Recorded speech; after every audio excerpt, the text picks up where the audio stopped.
AB 125, the reform of construction defect laws on home construction, was the first big legislative move by Republicans after gaining control of both houses of the Nevada legislature.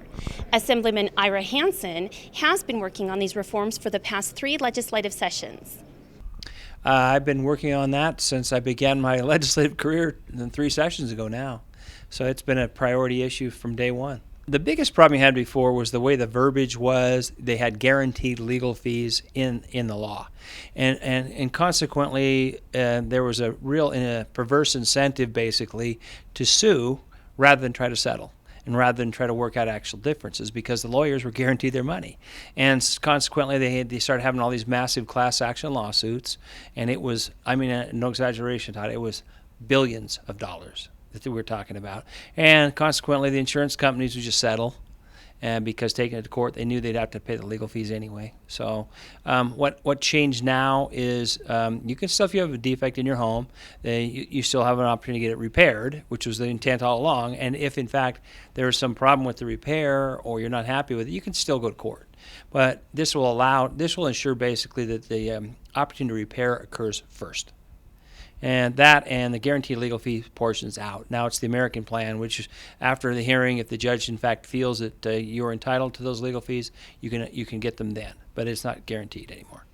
AB 125 passed on a party line vote, with several legislators questioning the need for it. Respectfully, in 1995 and 2003, we did have some pretty bipartisan bills. In last session, I did support some elements of this bill that were bipartisan. Personally, I'm a little worried that the bill comes at the expense of homeowners and the middle class. I believe access to justice is an extremely important consumer issue.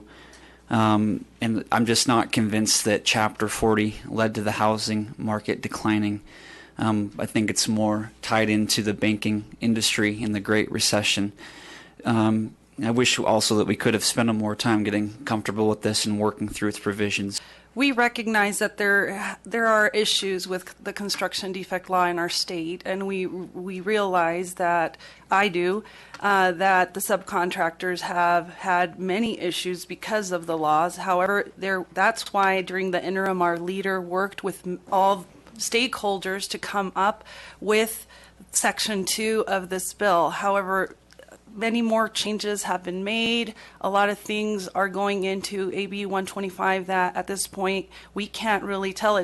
I can't tell that there's an expedited recourse for the homeowner in order to rectify any construction defect problem.